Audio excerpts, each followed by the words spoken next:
Une voiture qui voyage dans le temps, un rêve devenu cauchemar et un empire automobile qui s'effondre en quelques années seulement. Aujourd'hui, nous plongeons dans l'histoire fascinante de la DeLorean, cette automobile mythique qui a marqué l'imaginaire collectif, mais qui a précipité la chute spectaculaire de son créateur. Imaginez un instant posséder la voiture la plus emblématique du cinéma, celle qui a transporté Marty McFly à travers les époques dans Retour vers le futur. Cette machine au design futuriste avec ses porte-papillons et sa carrosserie en acier inoxydable continue de faire rêver des millions de personnes aujourd'hui. Pourtant, derrière cette légende se cache une des plus grandes tragédies de l'industrie automobile moderne. John DeLorean était un visionnaire, un ingénieur brillant, qui avait gravi tous les échelons chez General Motors. Il était l'homme derrière certaines des voitures les plus populaires des années 60 et 70. Sa réputation était irréprochable, son talent reconnu par tous ses pairs. Mais parfois, le génie peut devenir un piège mortel quand il s'accompagne d'une ambition démesurée. Nous sommes à la fin des années 70, l'industrie automobile américaine traverse une crise majeure. Les constructeurs japonais gagnent du terrain avec leurs voitures économiques et fiables, tandis que les géants américains peinent à s'adapter aux nouvelles réglementations environnementales et aux chocs pétroliers successifs. C'est dans ce climat d'incertitude que John DeLorean prend une décision qui va changer sa vie à jamais. En 1973, il quitte son poste prestigieux de vice-président chez General Motors pour fonder sa propre entreprise automobile. DeLorean avait une vision claire, créer la voiture sportive parfaite, alliant performance exceptionnelle, design révolutionnaire et qualité de fabrication irréprochable. Il ne voulait pas simplement construire une voiture de plus, il voulait révolutionner l'industrie automobile avec un véhicule qui définirait l'avenir de la mobilité. Son ambition était noble, sa détermination sans faille, mais la route vers le succès allait se révéler bien plus semée d'embûches qu'il ne l'imaginait.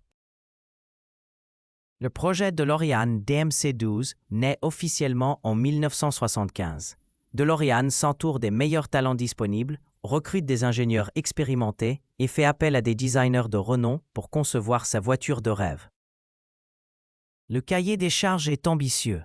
Une voiture sportive capable de rivaliser avec les meilleures européennes, dotée d'un design futuriste qui ne vieillirait jamais et construite avec des matériaux innovants.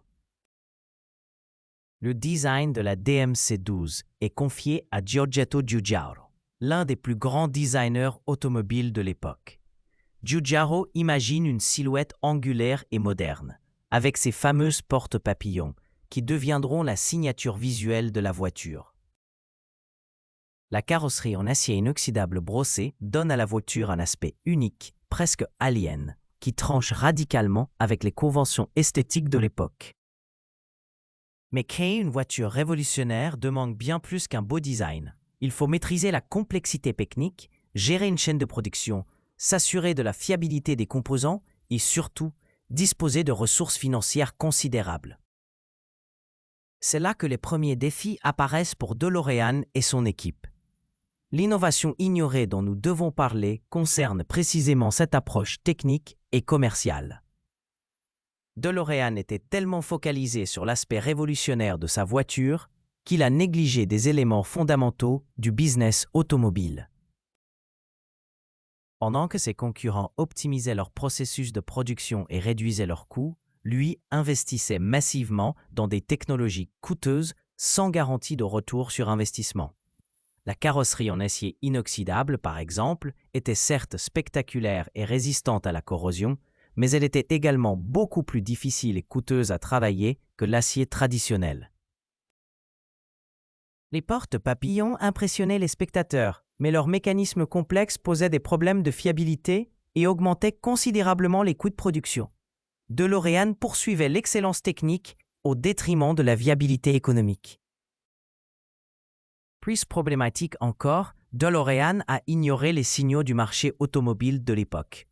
Les consommateurs demandaient des voitures plus économiques, plus pratiques, mieux adaptées aux contraintes urbaines grandissantes. Lui continuait de développer une voiture sportive haut de gamme destinée à une clientèle restreinte dans un contexte économique de plus en plus difficile. Cette approche nous amène à l'erreur stratégique majeure qui a scellé le destin de l'entreprise DeLorean. Confrontée à des besoins de financement colossaux pour finaliser le développement et lancer la production de sa voiture, John DeLorean a fait des choix qui se révéleront fatals pour son entreprise et sa réputation. La première erreur concerne le choix de l'implantation de l'usine de production. Plutôt que de s'installer dans une région ayant une tradition automobile établie, avec une main-d'œuvre expérimentée et un écosystème de fournisseurs développé, DeLorean accepte une proposition du gouvernement britannique pour installer son usine en Irlande du Nord, dans la banlieue de Belfast.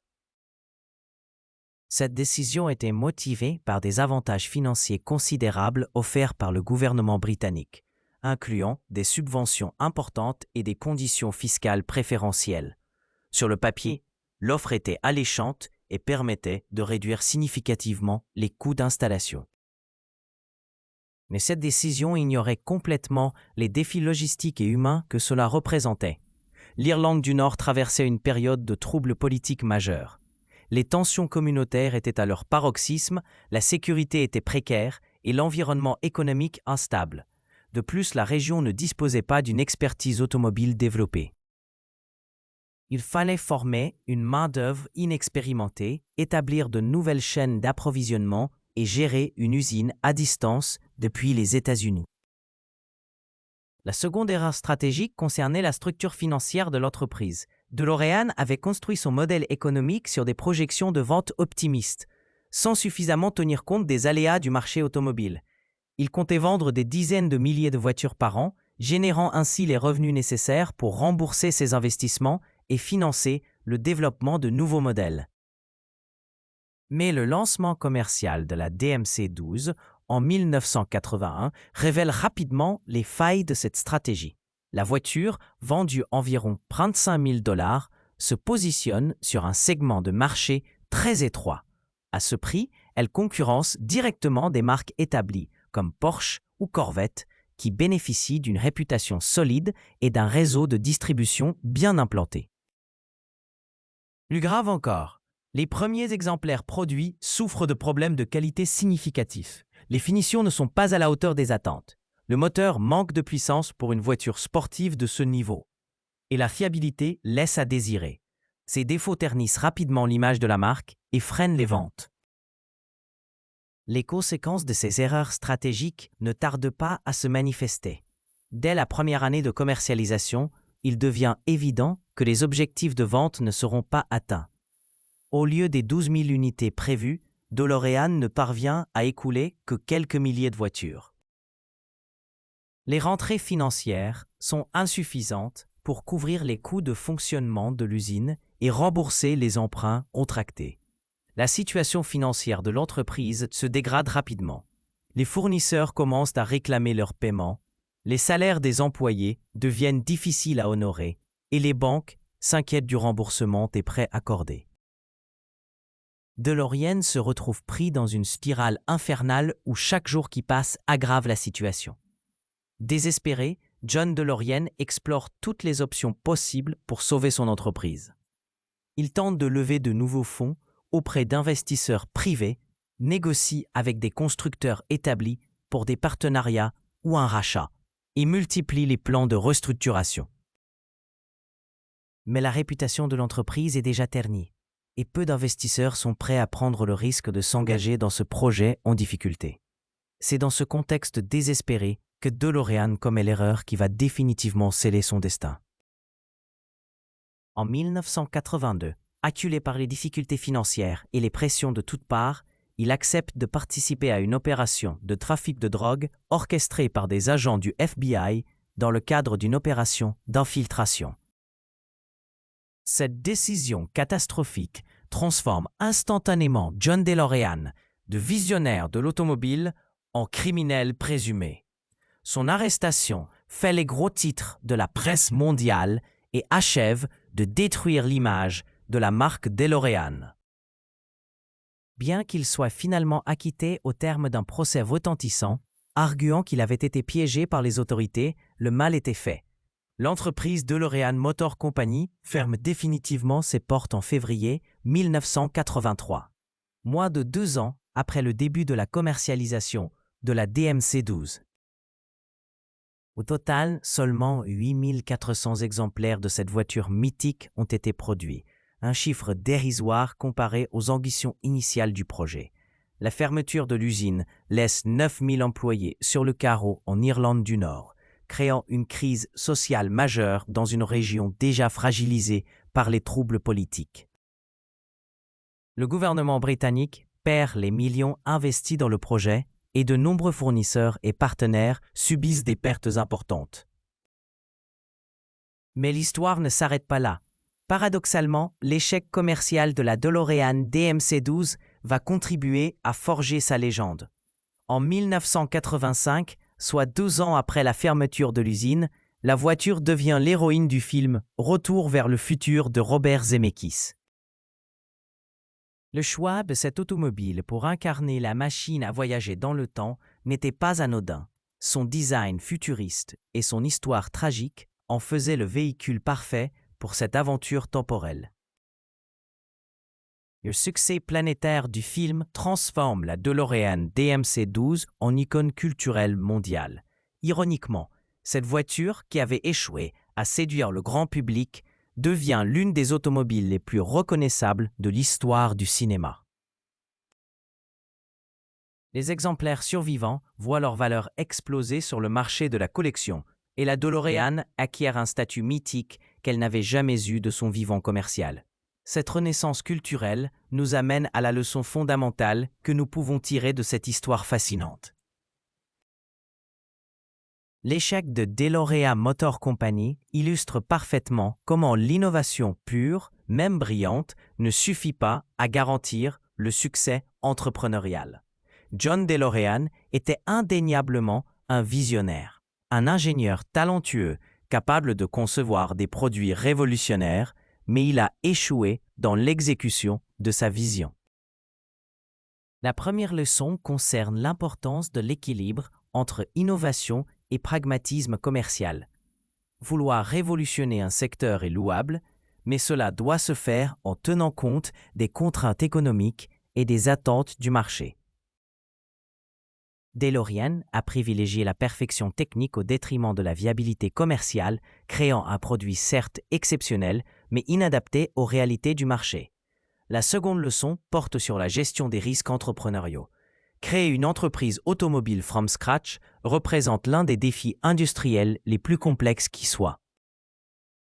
Cela exige des ressources financières colossales, une expertise technique approfondie et une capacité à gérer simultanément la recherche-développement, la production, la commercialisation et la distribution. DeLorean a sous-estimé cette complexité et surestimé sa capacité à maîtriser tous ces aspects. La troisième leçon concerne l'importance du timing en entrepreneuriat. Même avec le meilleur produit du monde, lancer son entreprise au mauvais moment peut conduire à l'échec. DeLorean a créé sa société au moment où l'industrie automobile traversait une crise majeure, où les consommateurs privilégiaient l'économie à la performance et où l'accès au financement devenait plus difficile. Enfin, la dernière leçon, la plus importante peut-être, concerne l'éthique entrepreneuriale. Quand les difficultés s'accumulent, la tentation est grande de prendre des raccourcis ou de céder à la pression. La chute de John DeLorean illustre tragiquement comment des décisions prises dans le désespoir peuvent anéantir définitivement une réputation et une carrière. Aujourd'hui, plus de 40 ans après sa disparition, DeLorean Motor Company continue d'inspirer entrepreneurs et passionnés d'automobile. Son histoire nous rappelle que l'échec fait partie intégrante de l'aventure entrepreneuriale, mais qu'il peut aussi, paradoxalement, contribuer à créer des légendes durables. La DeLorean DMC-12 est devenue immortelle non pas malgré son échec commercial, mais peut-être à cause de lui.